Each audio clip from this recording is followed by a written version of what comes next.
Some hours ago, I spoke to Yom El-Hamaki, a professor of economics at Ain Shams University. Now, inflation, as we've just discussed, that may have fallen from peaks of 38% in September 2023 to 12% last month.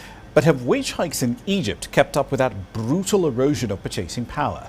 That's where our conversation began. The government has increased the minimum wage levels for Egyptians 2 times. Maybe this helped to some extent to compensate the impact of devaluation and inflation and their impact on the purchasing power of Egyptians. Besides, we have to notice that most Egyptians they have different way to increase their income.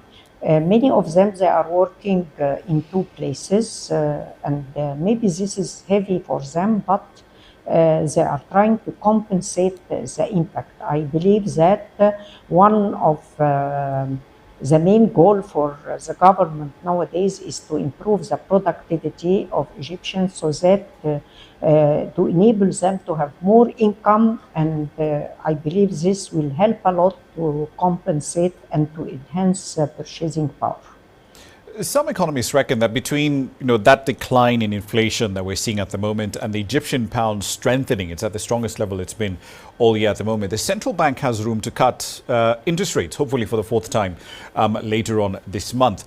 But even if they do cut, is that enough to revive consumer demand, to make that the main driver of economic growth?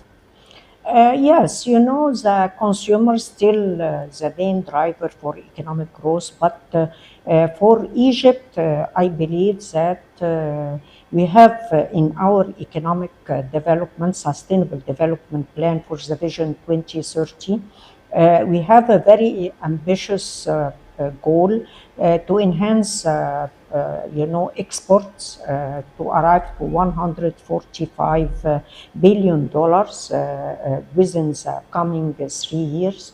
I believe this may be a very important challenge that we are all, as civil society and government, are working hard to achieve such goal. And as I mentioned, by enhancing the productivity of Egyptians, nowadays we have reform in our educational system. We are taking care more of technical education, technical schools nowadays performing quite well in cooperation with businessmen and women.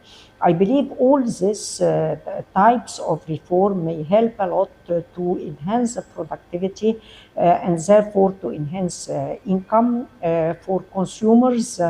Still, the consumers are a vehicle for activating economic progress in Egypt. A key part of the $8 billion loan program that Egypt has with the IMF at the moment is to, among other things, level the playing field between public entities and privately owned firms, but at the same time to also shrink the size of the states by divesting from some of the state-owned entities that it has at the moment. Progress in divesting has been slow, however. Why is that? Actually, several reasons behind that. First of all, the situation of our stock market. We always been waiting for the right time, the suitable time for IPO. Another thing that we have a lot of work to be done regarding specifying the right value for our assets, so that, and we referred in that to IFC. This is quite important so that we can have international expertise in this matter. But I would like to shed the light on other dimension besides that we are taking care of the program of IPO and we are trying to progress faster in it. But we have another dimension, which is a partnership between private and public sector. Nowadays, our public sector companies, we are trying to reform them. We are trying to introduce the private sector into working to activate the unexploited resources, huge unexploited resources in these companies. And we are working hard on this. So I believe this will open the door for more share of the private sector and activating the role in the economy.